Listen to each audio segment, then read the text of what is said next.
Would I be the idiot to divorce my wife after she said she wanted to send our son to a conversion camp?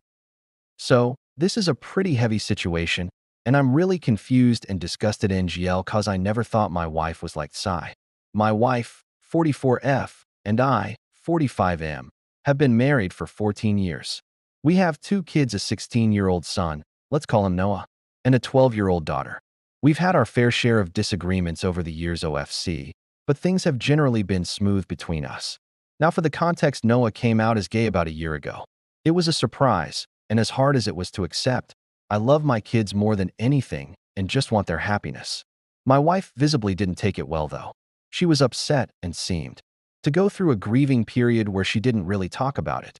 I tried to support Noah in every way I could, telling him that I loved him no matter what, etc. My wife, though, I could tell she wasn't on the same page. She would say things like this is just a phase or he needs help, but I brushed it off as her needing time. Fast forward to last week, and we were having a conversation about Noah's future. Out of nowhere, my wife casually mentions that she's been looking into conversion therapy camps and thinks it might be the right solution. She said that Noah isn't truly gay, that he just hasn't been shown the right path, and that this could fix him. My blood ran cold. I was in shock. I immediately told her I didn't agree and that this was not something I could support. She got upset and said I was enabling Noah's confusion and that if I really cared about him, I would help him get better. WTF is wrong with her? She was persistent, and no matter how much I tried to explain that conversion therapy is harmful, like I know those kids get abused and often end up either traumatized or unaliving themselves, and that I would never send our son to something like that, she wouldn't back down. If I'm being 100% honest, I don't even think I love her anymore. The fact she could be so heartless disgusts me. I know being gay is not easy, and people like her just make it even harder. I'm considering staying, only for our daughter's sake, but would it be okay if it means hurting my son? It feels like a betrayal to Noah. I just don't think I can keep living with someone who thinks this is okay. Updates. So first of all, I'd like to thank everyone here for all the help and advice I've gotten under my post and in DMS. Sorry if I couldn't answer to everyone, there was just too many people. So I posted something about my wife wanting to send my son to a conversion camp 2 days ago. First of all, some people told me to show her videos and documentaries about what happens there, but this argument has been ongoing for more than a week now. I've showed her things, and she won't budge. Really bad update if I can be honest, so let's get into it. All of you told me to try to get him out. You were definitely right. So yesterday, I took the day off and went to see an attorney just to get some info about divorce.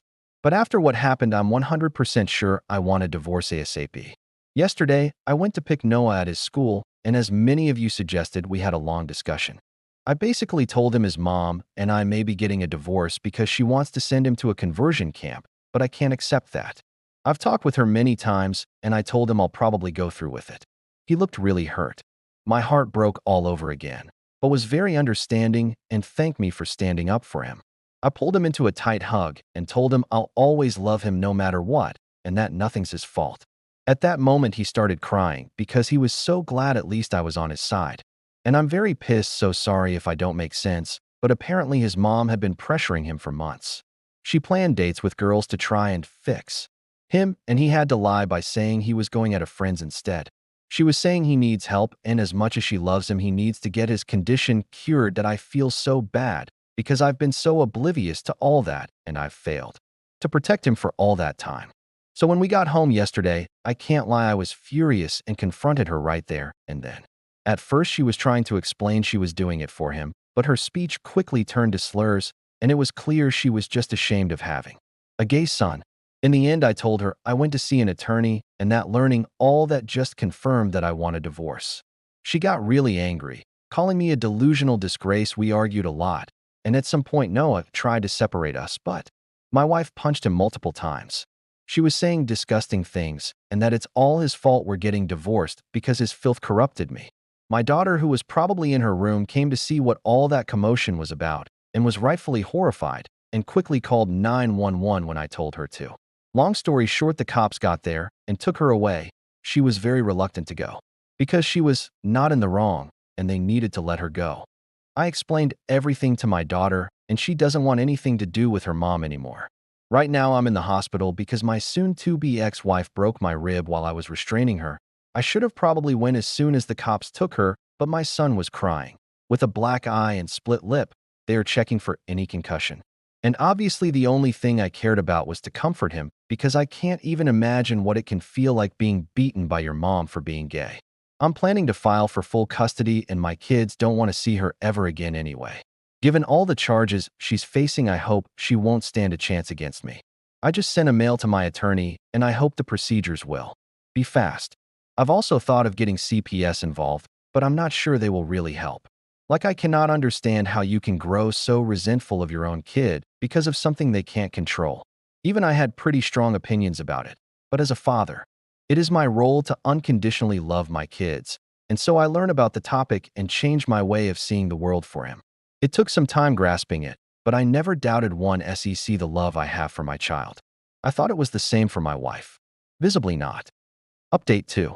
It's been difficult ever since, but don't worry, this is not a bad update. First of all, I was able to get an emergency custody order.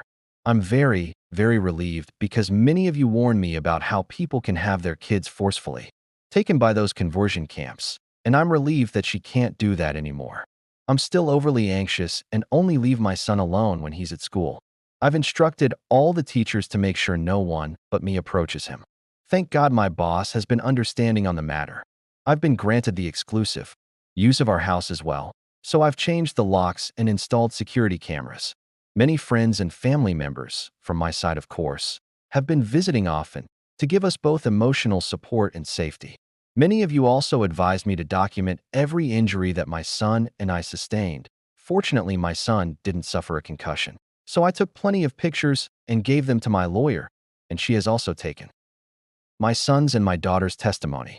Given all the charges my wife is facing, child abuse both physically and emotionally / neglect / endangerment, assault and battery, hate crime, and domestic violence. Yeah, it doesn't look very good for her. Our lawyer is confident that I will 100% be granted full custody. She also said that it's likely her attorney will recommend that she gives up her parental rights, given the overwhelming evidence against her. Also, it's very likely that my son, and I possibly even my daughter if she asks for it, will be granted a restraining order against her. My lawyer has told me CPS involvement will only strengthen my case, as they are thoroughly investigating everything. While we're still waiting to get the court date, I am feeling highly confident and relieved for the first time since all that shit happened. I've gathered tons of overwhelming evidence against the toxin, thanks to that person who came up with that name. I'll keep everyone updated. Final update. First of all, the divorce. The divorce isn't finalized yet, as my legal team focused on securing custody and protective orders first. Now that's settled, the divorce proceedings will be moving forward. About the custody, she gave up all her parental rights to both Noah and my daughter, which means I have full custody of both. Also, Noah and I thankfully got a restraining order against her. However, for some reason, the judge decided my daughter didn't need one since her mother hadn't physically attacked her. My lawyer was fuming, as if her actions weren't self-explanatory. I don't know what that judge was on, but I sure as hell want it. About the sentencing. As I said, the toxin gave up her parental rights and agreed to a plea deal, which is how we saw the judge so fast, which I believe significantly reduced her sentence.